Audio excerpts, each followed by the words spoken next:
Senior Minister for Human Resources, Dr. Saman Kaligama, Mr. Ahmad Salim, Secretary General of SAARC. Dear Excellencies, economists, ladies and gentlemen, it is indeed a great privilege and opportunity for me to address this very august forum of leading economic thinkers from South Asia.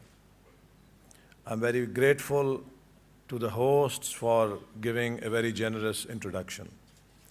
This reminds me of a story. This guy who, like me, would always accept speaking engagements from far distances, and the very thought of making a speech always made him very terrible. But yet, while he was not too good in making speeches, he would go on going through that agony. And when he accepted an invitation, his agony did not remain his personal matter. His staff also went through a lot of agony. So one day his secretary reluctantly asked him, "Sir, I know that making a speech is not your piece of cake. And yet I wonder, what is it that you keep putting yourself in pain and people around you in pain? What is it that keeps you going?" He said, "John, it is the pleasure of listening to the introductions." Well, ladies and gentlemen, I promise you, I'll try to be as brief with my keynote address as possible, no matter how long it takes. Because the topic is very important.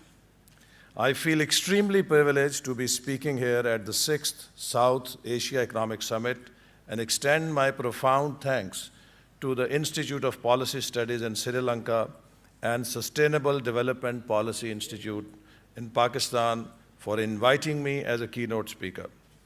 I would like to acknowledge at the outset that forums such as these have made a significant contribution in bringing together the 8 SAARC member states to jointly discuss, debate, and address emerging challenges in the economic and development domain. I was also thinking that what I would say, I don't know how much would it make sense to many, because there are many leading luminaries and economists here. But then, I had comfort from a late US President Roosevelt, who said that I am yet to come across a one-handed economist, because economists always say that on the one hand this, on the other hand this. So at least no matter what I say, I will make sense to 50% of the people. It is very welcoming to take note of the key areas being covered in this summit, the Big Four as they have been termed. We believe that these areas are relevant to each of the 8 member states individually, and yet will also be extremely contributive in terms of regional economic integration and cooperation. In fact, the merger of Track 1 and Track 2 dialogues in this summit has great potential for bridging policy research gap across and within the region. Ladies and gentlemen, today we stand at a point where South Asia collectively is looking for ways to revive and sustain economic growth in a manner that is inclusive, sustainable, and has the potential to remove inter-country and intra-country economic disparities. While there are national solutions to all of our experiments, there is a substantial opportunity we all are missing, and this is currently stifled potential of regional economic cooperation. We are missing on the synergy, although we all are doing experiments in our countries, and some countries are doing better than others. But this is one region where the synergy is missing, where sum total of our efforts is not greater than what we are doing individually. The regions which have developed and which are growing are the ones where they have been able to synergize their efforts. And this, I think, is the biggest challenge in South Asia. Having said it, let us acknowledge that we are in constant struggle in prioritizing between urgent and important issues facing the region. While regional cooperation is important, many a times addressing urgent domestic political issues and crises becomes priority for all of us. However, at regional level too, there are certain urgent and pressing development challenges that South Asia faces today. And if we ignore them, we will push them to urgency mode where we will not be able to do justice with them, just as Stephen Covey says that successful leadership is addressing important issues while they are important, not letting them slip to become urgent crisis issues, and then you only do firefighting. It is important for us to give quality time and attention in deciding on the potential measures from the existing and emerging development discourse to address these challenges. As a region, South Asia was able to buffer the immediate shocks of the global financial crisis and become one of the fastest growing regions over the last 1 decade. However, the social impact of these growth trends, particularly in terms of development indicators such as poverty, headcount, income inequality, food insecurity, climate risk reduction, and female labor force participation, among others, remains questionable. Today, there still remains immense poverty in the region, child undernourishment is high, conflict continues to be ripe, and there has been slow progress towards the achievement of Millennium Development Goals. South Asia and its member states rank very low on the Human Development Index. As we know, that we have entered a new knowledge revolution era where it is the quality of human resources which is going to define the success, sustainable success of any society. And we have a problem that the health of mothers and newborns and children with malnutrition, we have hundreds and thousands of children being born with learning disabilities. How can this region be creative, innovative, competitive in this new race of human development or quality of human resources? These are the challenges which we need to address. This distinction in the accruing benefits from the region's growth has not just been prevalent within member states, but also amongst them. This has given some countries in the region a lead, while others continue to lag behind, consequently exacerbating the incidence of poverty as well as of income inequality across the region. Despite achieving increasing growth rates, South Asian economies continue to ignore the basic norms of sustainable production and consumption patterns, thus leading to a shining South Asia and a suffering South Asia.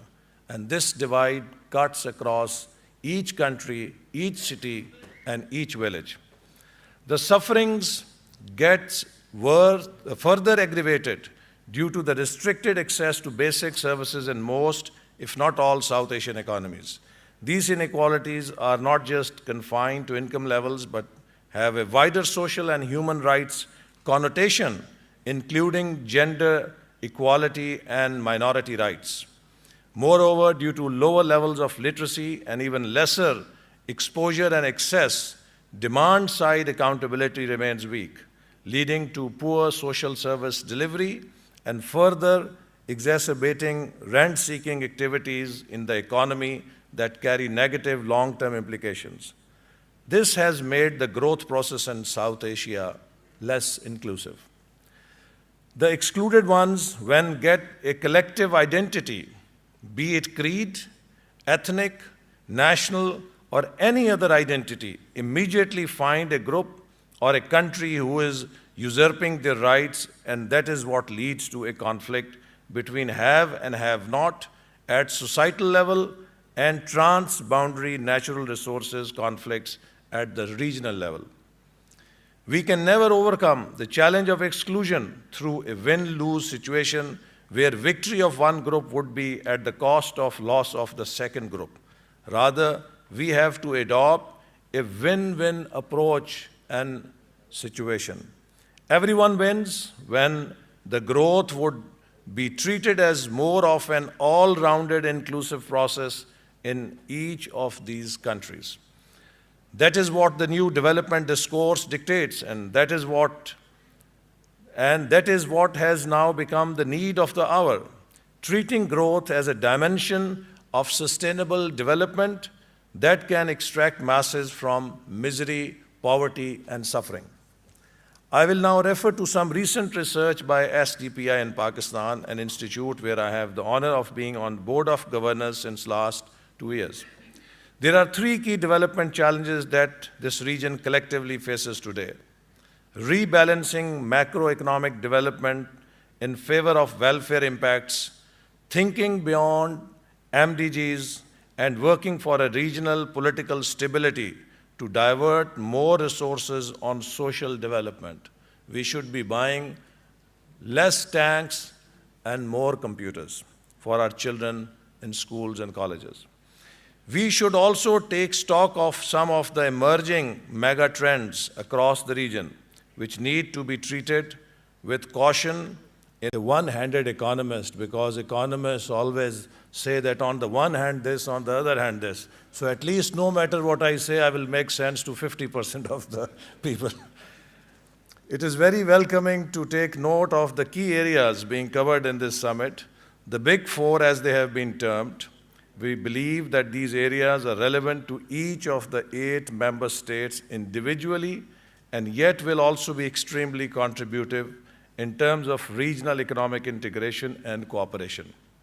In fact, the merger of Track 1 and Track 2 dialogues in this summit has great potential for bridging research, research gap across and within the region. Ladies and gentlemen, today we stand at a point where South Asia collectively is looking for ways to revive and sustain economic growth in a manner that is inclusive, sustainable, and has the potential to remove inter-country and intra-country economic disparities. While there are national solutions to all of our experiments, there is a substantial opportunity we all are missing, and this is currently stifled potential of regional economic cooperation. We are missing on the synergy, although we all are doing experiments in our countries, and some countries are doing better than others, but this is one region where the synergy is missing, where sum total of our efforts is not greater than what we are doing individually. The regions which have developed and which are growing are the ones where they have been able to synergize their efforts. And this, I think, is the biggest challenge in South Asia. Having said it, let us acknowledge that we are in constant struggle in prioritizing between urgent and important issues facing the region. While regional cooperation is important, many a times addressing urgent domestic political issues and crises becomes priority for all of us. However, at regional level too, there are certain urgent and pressing development challenges that South Asia faces today. And if we ignore them, we will push them to urgency mode where we will not be able to do justice with them, just as Stephen Covey says that successful leadership is addressing important issues while they are important, not letting them slip to become urgent crisis issues, and then you only do firefighting.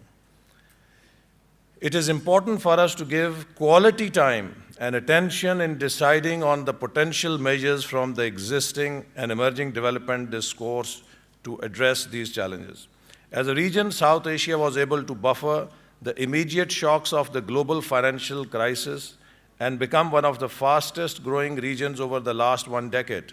However, the social impact of these growth trends, particularly in terms of development indicators such as poverty, headcount, income inequality, food insecurity, climate risk reduction, and female labor force participation, among others, remains questionable.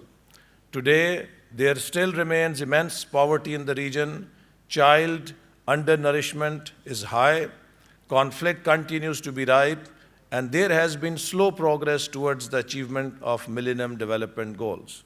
South Asia and its member states rank very low on the Human Development Index. As we know, that we have entered a new knowledge revolution era where it is the quality of human resources which is going to define the success, sustainable success of any society. And we have a problem that the health of mothers and newborns and children with malnutrition, we have hundreds and thousands of children being born with learning disabilities. How can this region be creative, innovative, competitive in this new race of human development or quality of human resources? These are the challenges which we need to address. This distinction in the accruing benefits from the region's growth has not just been prevalent within member states, but also amongst them. This has given some countries in the region a lead, while others continue to lag behind, consequently exacerbating the incidence of poverty as well as of income inequality across the region. Despite achieving increasing growth rates, South Asian economies continue to ignore the basic norms of sustainable production and consumption patterns, thus leading to a shining South Asia and a suffering South Asia. And this divide cuts across each country, each city, and each village. The sufferings get further aggravated due to the restricted access to basic services in most, if not all, South Asian economies. These inequalities are not just confined to income levels, but have a wider social and human rights connotation, including gender equality and minority rights. Moreover, due to lower levels of literacy and even lesser exposure and access, demand-side accountability remains weak, leading to poor social service delivery and further exacerbating rent-seeking activities in the economy that carry negative long-term implications.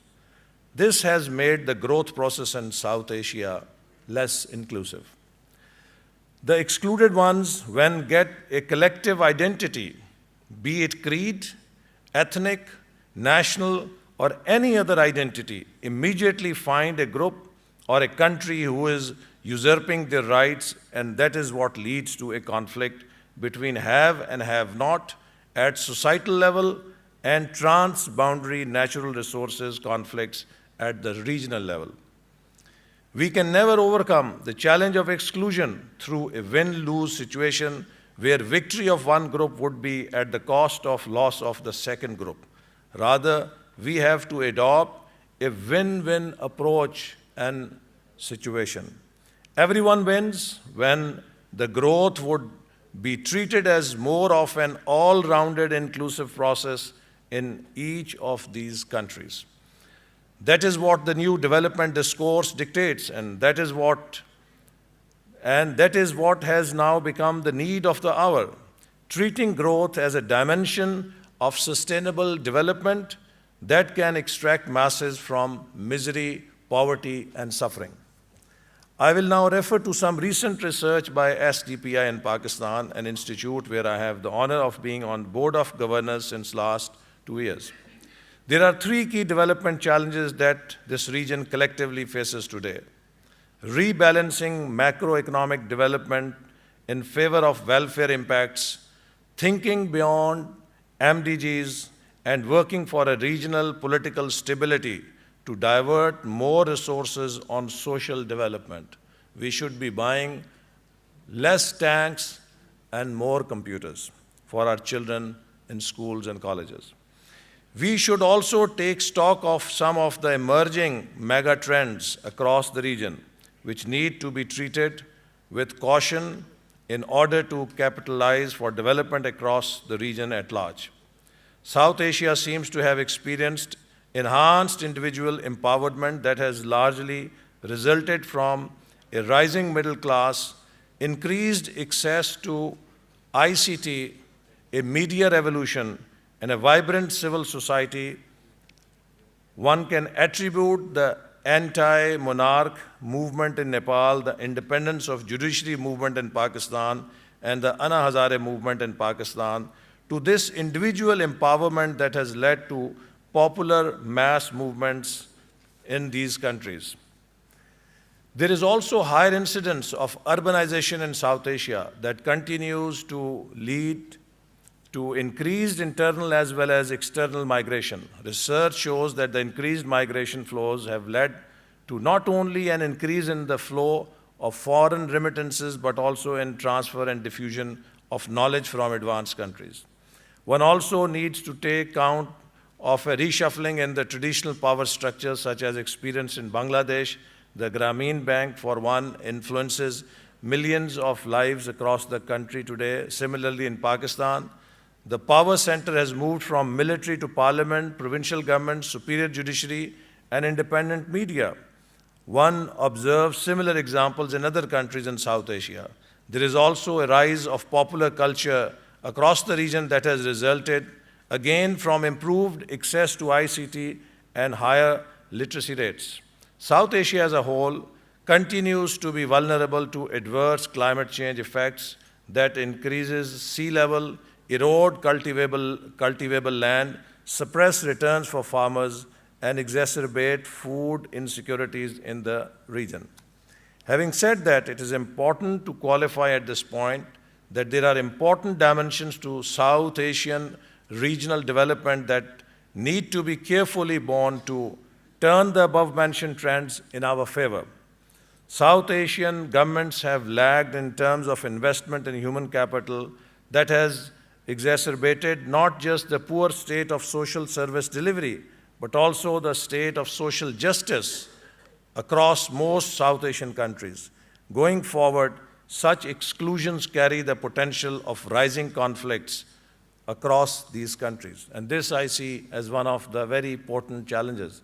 And Mr. Secretary General is here. I think there is a need also to form a commission which should work to create social communal harmony within South Asian societies, because such conflicts can be very detrimental to inclusive growth, and the vulnerables are the first ones who get affected through conflicts. Secondly, the region continues to be extremely vulnerable to natural and human-made disasters, and there is less that has been done so far in terms of disaster management and minimization of adverse after effects. Thirdly, given the track record in governing structures, South Asian nations have to be careful about how openness and transparency facilitate favorable democracies that should be more inclusive and less vulnerable to dictatorial or authoritarian tendencies within nations. The tendencies of conflict in South Asian economies continue to pose development challenges for the region. And therefore, I think it is very important that we recognize the role of inclusive governance for inclusive growth. And finally, the region is thirsty for affordable and clean energy. Above-mentioned trends and game changers would affect the development, whether regional or at country level, in all South Asian economies. Our government in Pakistan, the new government of Mr. Prime Minister Nawaz Sharif, has a track record for open-heartedly inviting all regional governments to work for collective solutions to turn some of the above-mentioned game changers in our favor. We are a peace-loving nation and quite mindful of the fact that a stable Afghanistan is a must for a stable Pakistan. And a stable Pakistan, in turn, is must for stable India. And stable Afghanistan, Pakistan, and India are must for a growing, stable South Asia. And the chain reaction goes on. Our stabilities are interdependent, and this is what we need to understand in order to have a strong, resilient, and prosperous South Asia, which still has the potential to be hub of global growth in years to come.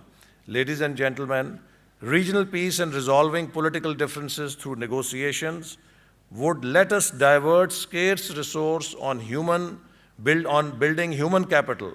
It would help us in implementing a regional disaster risk reduction strategy where upper and lower riverine countries would coordinate better and work together to avoid disasters like floods and water scarcity. This would minimize the use of intra-regional hostilities in the domestic politics and in turn strengthen the democracies. On top of it, an inclusive and economically integrated South Asia is the answer to growing energy scarcity. We need to think of energy corridors within this region to meet each other's energy needs.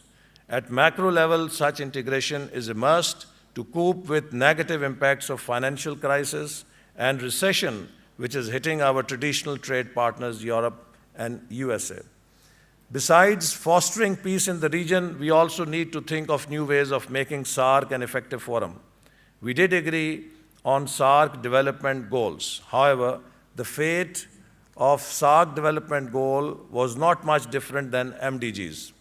We often say that lack of political ownership of MDGs in member states led to slow progress on achieving them. However, SAARC development goals were our indigenous and homegrown solutions. Yet, due to our lack of cooperation, we failed more than 70% of South Asians who live below $2 a day. We need to learn lessons from the fate of MDGs and SDGs and make collaborative efforts to meaningfully implement some of the agreed decisions such as SAARC Development Fund, SAARC Food Bank, and SAARC Disaster Reduction Strategy. Given the South Asian context, governments need to take a more rigorous approach in developing social capital and expanding the resultant knowledge base. As we know that in the knowledge revolution, there is a bias towards infrastructure as well as the skills which are needed to be successful in knowledge revolution era, and which have a very high bias towards the urban areas as well as the upper income groups. So how we can create an infrastructure and set of skills where in this new knowledge age, no one is left behind and there is a level playing field for everyone. This would be a major challenge.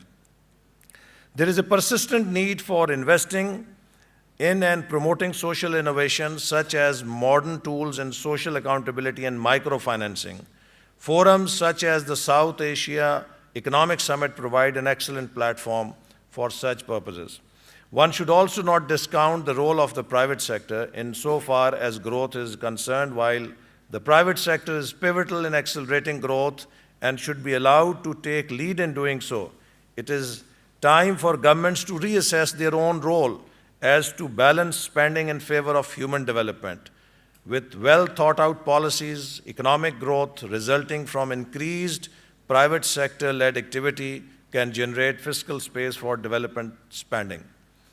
These common challenges and trends across South Asia call for a renewed resolve on part of SAARC member states to get their own economies in order while committing collectively to address regional issues for common good.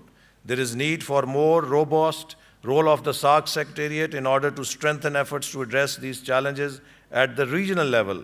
We hope that under the able leadership of Mr. Ahmed Salim, the SAARC Secretariat will play this very important role. We hope that going forward, member states will take a more responsible and proactive approach towards regional cooperation that facilitates sustainable and inclusive growth for the common good of region at large.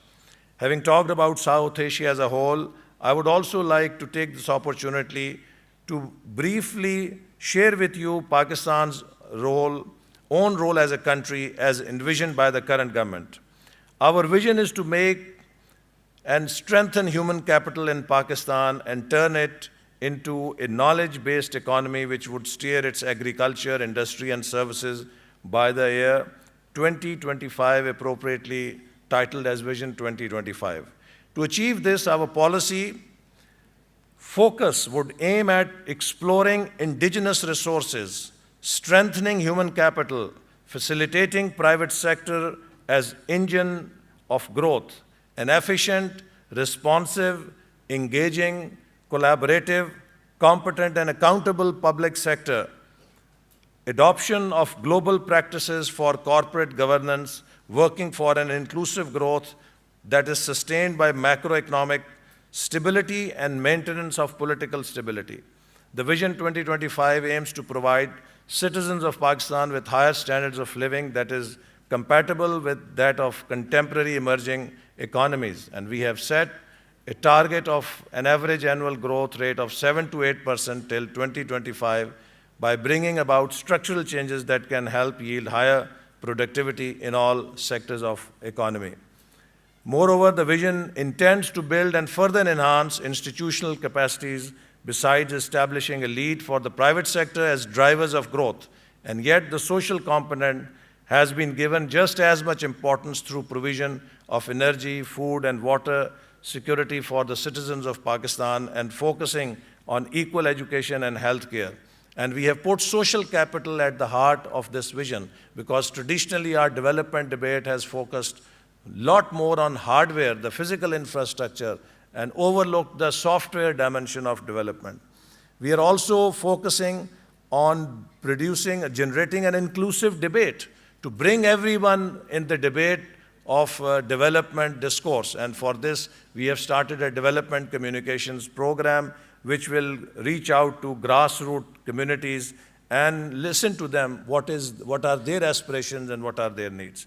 We are also starting a major reform and innovation in government for bringing about the necessary reforms to create a machinery that can deliver inclusive governance. The vision resides on key economic pillars to achieve its expected outcomes. These include energy security, sustained and inclusive higher growth, led by the private sector, modernization of existing infrastructure, increased competitiveness in industry, agriculture, and trade, inclusive tax regime, institutional and governance reforms, and building of social capital that can help in getting the most out of the tremendous demographic dividend that the country has from its huge youth population. And that remains a challenge for South Asia, which has a very young population, and this inclusive growth must target the youth of South Asia. If achieved, these measures would reap multifold and economy-wide benefits. I am joining this summit to request the luminaries, excellencies, private sector, academia, and think tank community present at this venue. Let us also come up with a South Asian vision. We may call it South Asia 2025, 2030, 2050, whatever. But let us have a vision which my belief is the only way for us to move forward. A vision of a region where the gap between the haves and the have-not could be narrowed, where there is a sense of shared destination, a common resolve to opportunity and fairness, and where we deliver on securing economic, social, cultural, and political rights that can help us in achieving an inclusive economic growth, a growth which would be much higher than we can achieve if our region remains divided. I expect that this summit will bring out key policy messages that can substantially help in bringing together SAARC member states to harness and implement progressive ideas for regional integration and cooperation. The South Asia Economic Summit has had a history of bringing policymakers and implementers to a singular platform to discuss policy issues for South Asian region cooperation. It is time that the sixth summit, beginning today, plays a historic and pivotal role in implementation of policy recommendations presented in earlier summits and those that will come to this.